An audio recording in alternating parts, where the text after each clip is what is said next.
Hello and welcome to Sensei Podcast. This is Manos Brilakis discussing with leaders in the field of CTO and complex PCI. Sensei means teacher or master in Japanese. The goal of the Sensei Podcast is to help you learn and improve in CTO and complex PCI so that you can become the best that you can be and offer your patients the best possible results.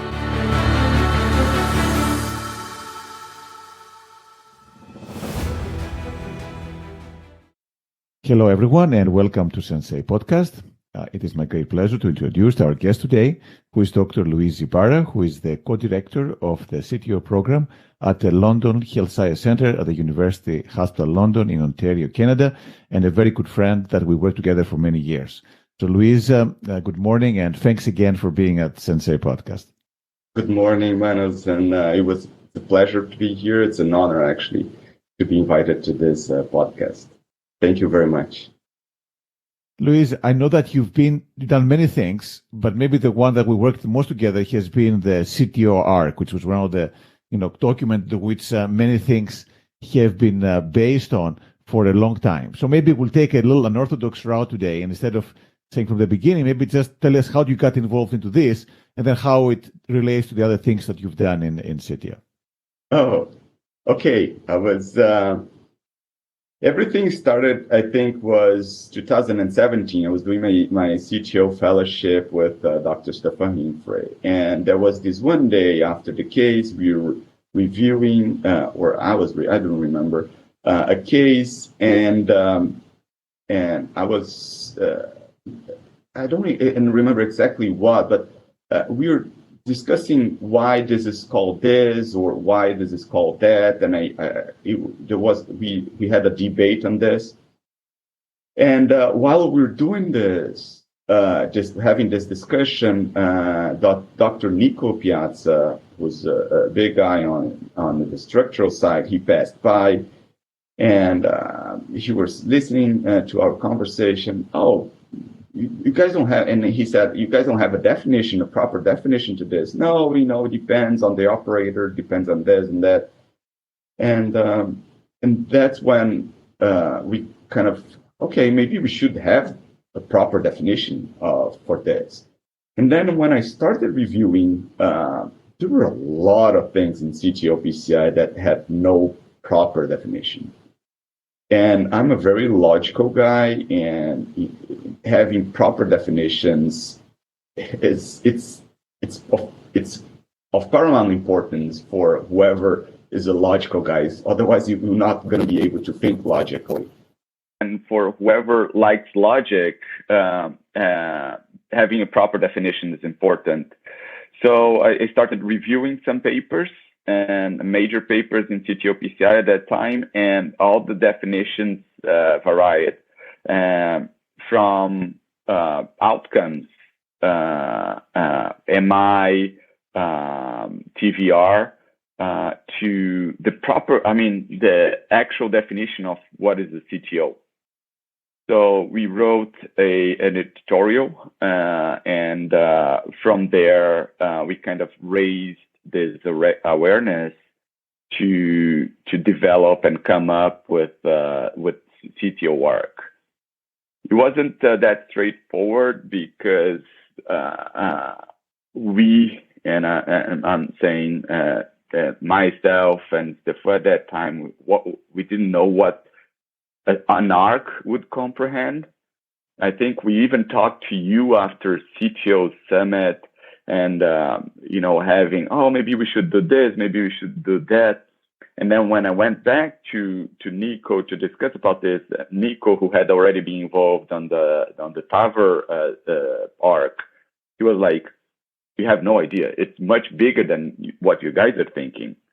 And then we had Greg Stone involved, and he was already involved, but more into this organization kind of thing. And that's where everything kind of kicked in. So let's go back one step. How you come from Brazil, right? How did this Brazilian end up in the frozen tundra in Canada? Yeah. Okay. So let's take a few years back. I finished my interventional fellowship in 2012.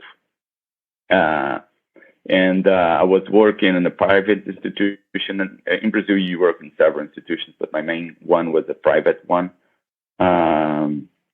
And my mentor in Brazil, he was known to be a very good, skilled operator, and that's what I liked. Have difficult, complex procedure that demanded from your skill set, and because of this, and because I was interested in having a niche in Brazil. I think in every country, you gotta have a niche so you can fit in a society. I said, well, what do I like? What should I aim for? And I like, this kind of skill thing, manipulating wires. And nobody's actually doing CTO in Brazil, so maybe that's the one thing that I'm going to be part of. So fast forward to 2014, I went to the CTO Summit in New York. At that time, it was held at the Hilton Hotel. So it's not, it's a while ago. I basically understood nothing what the people were talking about. I couldn't understand. I mean, coming from a different country, different language, even though my English was not that bad, but there were terminologies that it didn't make sense. The typical example I use is knuckle. What is a knuckle? When you look at the translator on the dictionary, it doesn't make sense. At least when you translate to Portuguese, what is a knuckle? So it took me a while to figure out things. Then I went to another CTO course at Sky, from Sky at Miami. Now I'm getting more comfortable. And at that same time, in 2014, I was asked to do the CTO of the grandfather of a very good friend of mine. So I asked around, my mentor, others, what equipment do I need and what equipment actually we have available here in Brazil. And people had no idea what we had available, and people had no idea what actually was needed for CTO PCI, a proper, equipment of CTO PCI. Despite that, I attempt and, using a pro-grade instead of, a proper microcatheter, using whispers. And that was my polymer ejected wire was a whisper. So, and, I think though the ignorance are blessed and they're protected by nature, because I tried antegrade, I failed. Then I've never done a retrograde. I've seen during those two courses, and I attempted a septal. I didn't cross the first, I crossed the second. I don't know how I crossed, but it crossed. But the prograde wouldn't go. And I'm like, okay, I'm not going to dilate. I don't know what I'm doing. But I was so stupid that there was a bigger epicardial, and I went for that big epicardial. Imagine I had no idea what I was doing. So I crossed the epicardial, but again, the prograde do not go. So maybe I was lucky enough that nature said, or God, whatever you believe, that you're not supposed to have this done. Otherwise, you may put this patient in big danger. You don't know what you're doing. So I failed. After this, I went to a course in Japan where I presented this case. And it's my first CTO case. I have it saved, and every now and then I go back to my, how I was, and I gotta keep learning, gotta get better all the time. And that's when when I came back, I said, okay, it's not only about equipment, because everybody in Brazil would say we don't do CTO PCI in Brazil because there's no equipment. It's not only about that. It's about knowledge. And I had that, I knew about, after trying and going to this courses. Okay, equipment help you achieve this 90% success. But before that, the knowledge will help you get from the 50, 60 to the 70, 80 plus, because it's about knowledge. It's about understanding what you're doing.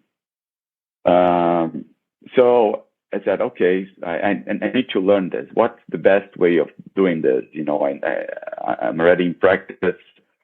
So, and people were not big believers in CTO at that time. And I'm not the chief. I'm not going to be able to bring people. I'm not going to be able to pay for people to come in. So I decided to take this step and go back to fellow.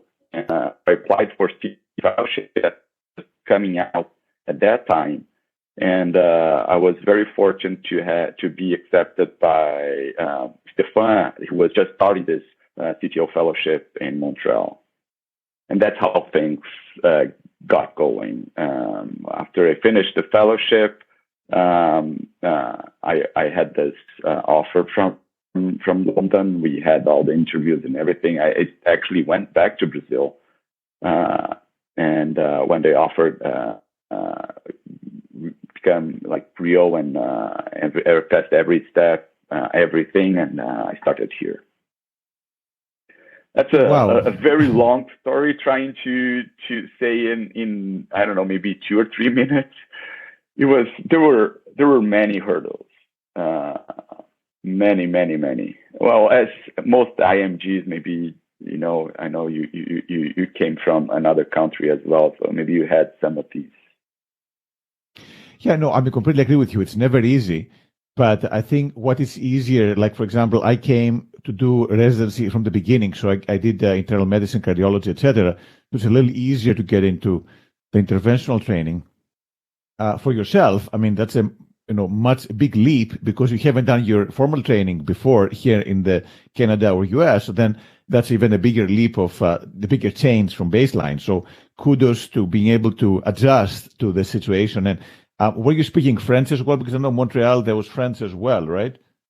I was lucky because, well, when I did all the interviews, Stefan was still at Quebec City. So, but there was a conversation of him coming to Montreal to McGill, which is an anglophone institution in Montreal. So because this was not 100% sure, I was in French classes.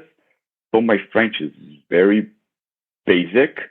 But when he came to Montreal, to McGill, it was much easier for me. Although there were, I would say like 50% of our patients were still Francophone patients.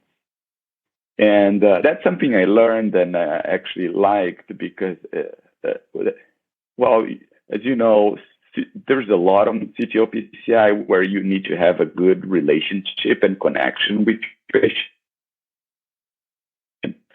That's where kind of exercise is. Where I started talking with the patient in French. They realized my French was horrible, and they made a quick switch to. Most of them are bilingual. They tried to speak the English. I tried to speak the French, and we had a good connection.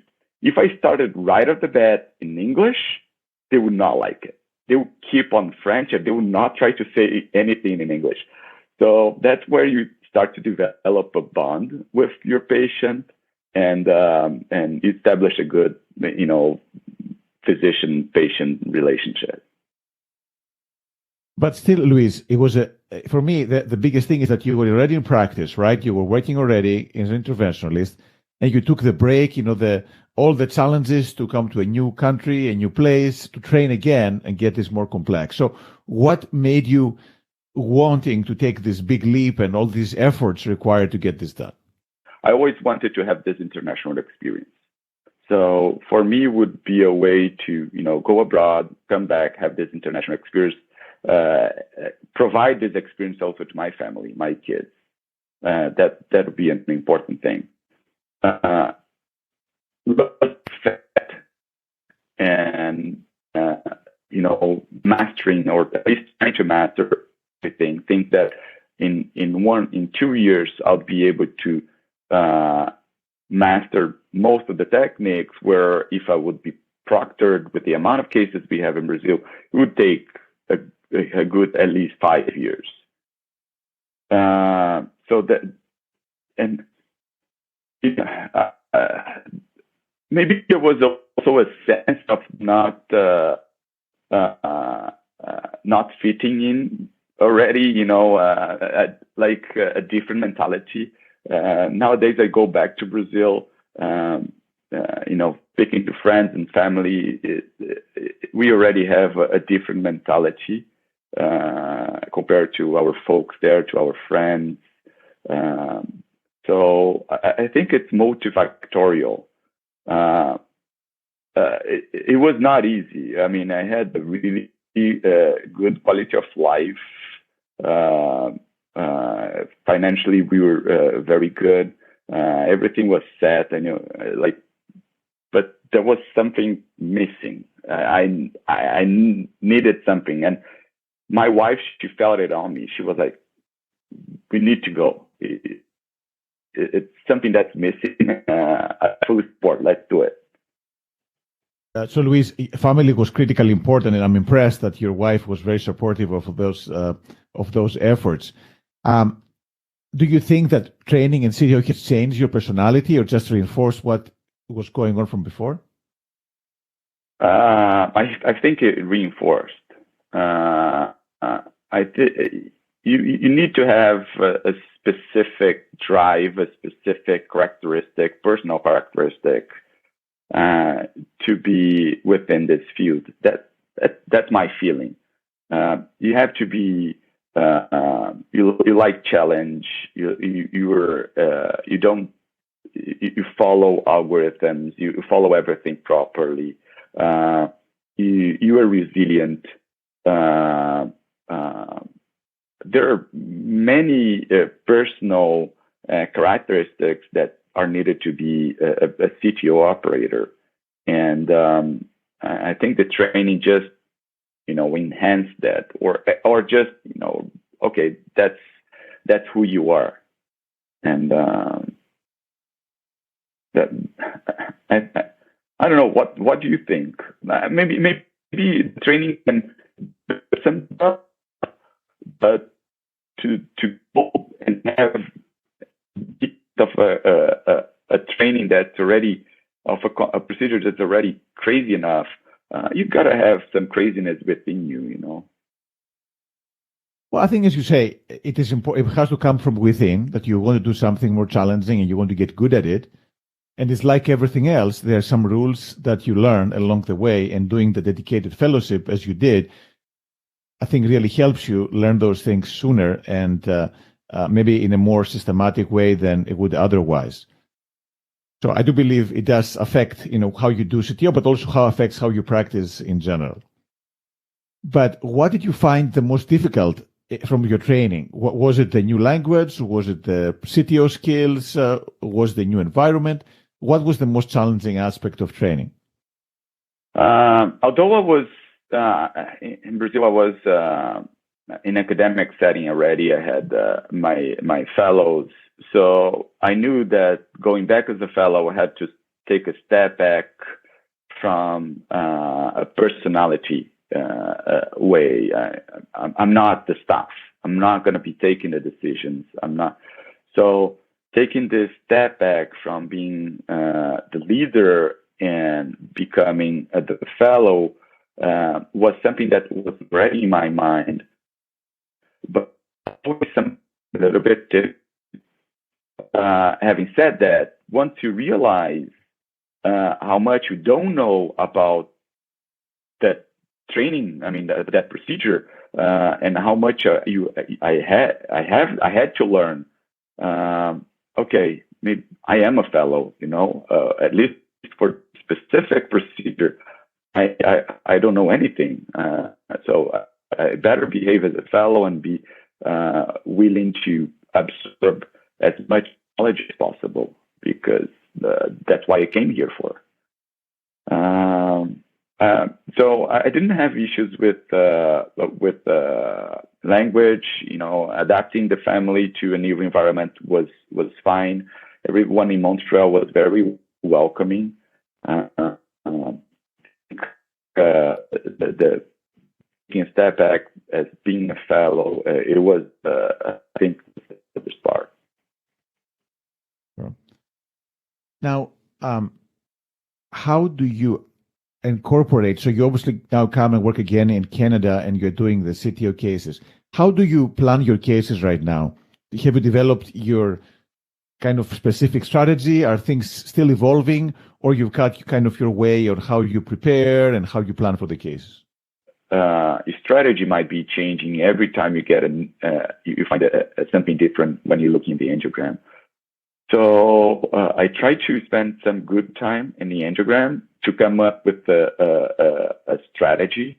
As we know, like A, B, C, D, what I'm doing, what equipment, what accesses, and so on, until I'm not changing my mind anymore. Because on the first 5 minutes, I'm changing my mind every time. Oh, I'm going to do, no, I'm not going to do this. I'm going to do that. And to a point that, okay, I reviewed every possible option, and this is the way to go. And that's when I stop. Okay, that's my plan. And then what excites you the most right now from the things that you're doing? What is the next frontier for you? I like the innovation part. So I'm trying to be more involved with new equipment, engineering, this kind of thing. Not only about that, also strategy. So I like to deconstruct everything that we do. So trying to reconstruct in maybe another way, whether this is a better way or not, I don't know. We got to try. But that's something that I really enjoy. I don't know. I think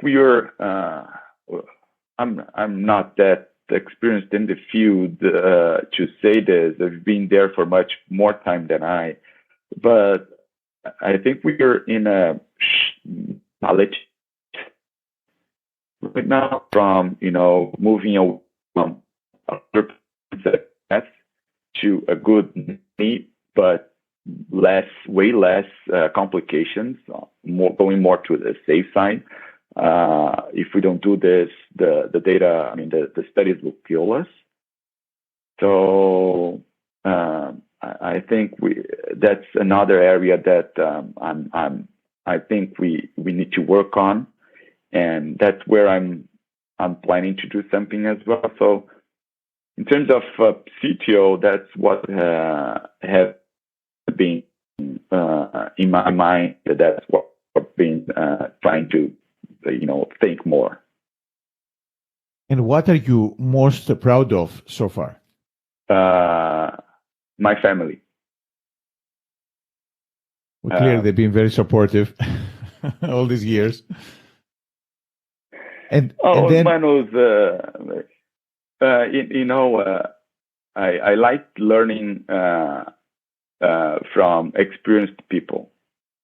There's a lot of knowledge there. Although I remember during the CTO Arc meeting, Greg Stone saying that we should not be doing, or at least we got to try to experiment new things, because otherwise we'll never evolve. You're going to always use the excuse, oh, that's how it's always been, therefore that's how we're going to be doing things. So when you look, I try to hear what more experienced people say, and try to adapt to my reality, and with this innovating reality. But what most people say is enjoy your family, and that's what I try to have in mind, because sometimes we get so connected to our profession, to our work, that we forget about that. So at the same, we have protected for research, protected time for administrative work. I try to have protected time for my family. Yeah, no, absolutely. And that's something that, most people I would say that's the thing that counts the most. At the end of the day, you're in the lab, but, family is the most important thing. How about your favorite books or movies? Do you have a favorite book or a favorite movie? Favorite book? I'm doing non-medical reading, on AI, on leadership. Still, my favorite book is one I read when I was a teenager, a classic, a Brazilian classic called Brás Cubas, written by Machado de Assis. It's a really good book, and the story is still in my mind to this day. From a movie, I really like that Shawshank Redemption. A lot of nuances there. Wonderful. And then how about your advice for people who are going to get into CTO complex PCI in general? I know you took, a very drastic way. You came over to Canada. You did a lot of training. How would you advise people to learn to do these procedures in 2023? Well, first, knowing your environment. Know how, leadership is supportive of what you're trying to do. Because in the end, if you're trying to learn by yourself, you need to have cases. And you need to have proctors coming. So if you don't have an industry, a company supporting you to bring these proctors, then your hospital will have to do this. So you gotta have the volume. You gotta have someone to learn. I don't think it's to progress rapidly. Doing everything by your own without proctorship will take some time. It makes me wonder how safe it is. The Optima group, they have this paper showing that it's safer. They progress rapidly if they have proctorship, tackling more complex cases. But I think it's, going to a CTO fellowship, if you already finished, it's complicated. Not everybody to do this. I had to give up.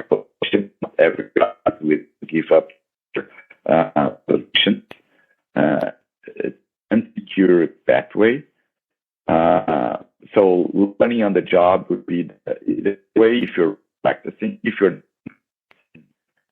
you just finished your fellowship, then and you have a desire, then okay, go ahead and have the CTO complex fellowship.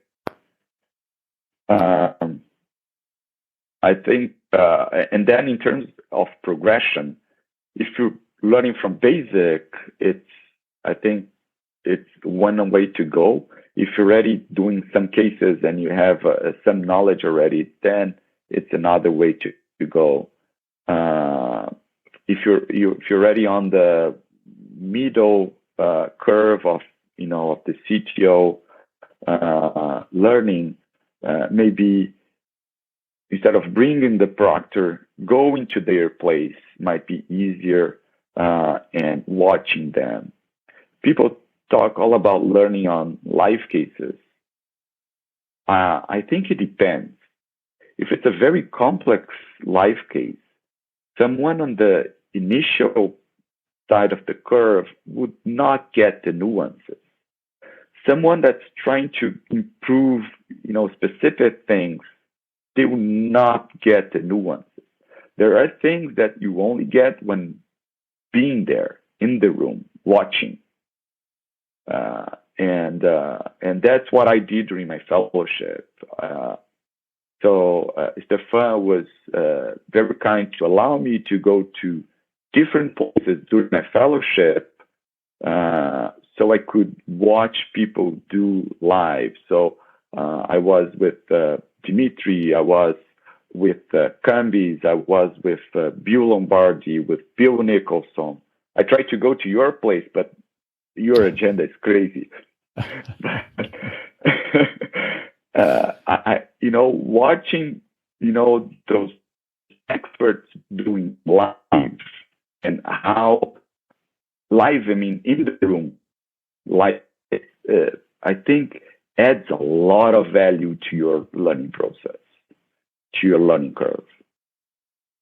Absolutely. And I think getting the best from different scenarios and different operators can help you develop your own style and your own way of doing the complex things. So, Luiz, again, congratulations. You've done a great work. I think your pathway to learning is phenomenal and an example for other people. Any last final words of wisdom for the audience? I don't know if I can say anything in terms of wisdom, but if you're into the CTO PCI field, try to learn as most as you can. I think, as I said in the beginning, it's not only skill set and it's not only equipment. I think it's about knowledge. It's about try to read as much as you can from the very basics in angiogram, doing a proper coronary angiogram, to the end of it, which is passing by equipment, CTO techniques, but also going ahead in knowing what to do next in terms of complications, how to solve issues that you encounter during the procedure. Not every case is going to be straightforward. You got to have an open mind to innovation, to new things. Hopefully, everything will be will continue to progress.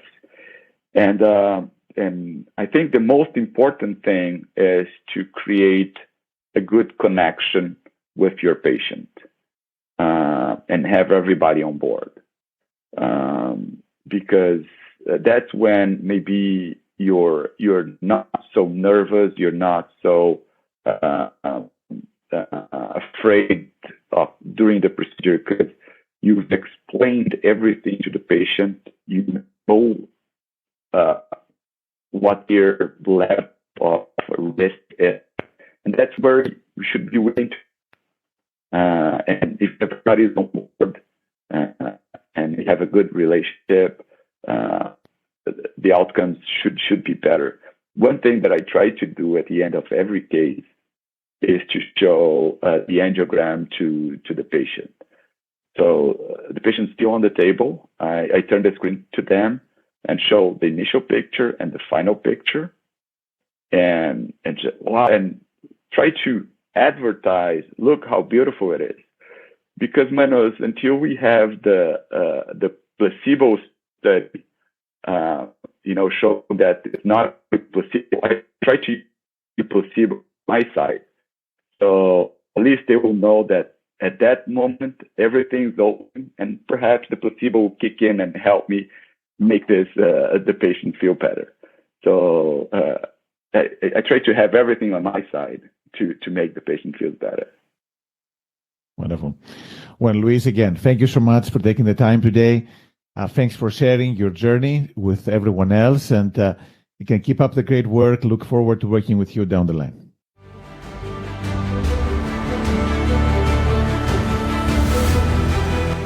Thank you for listening to the Sensei podcast.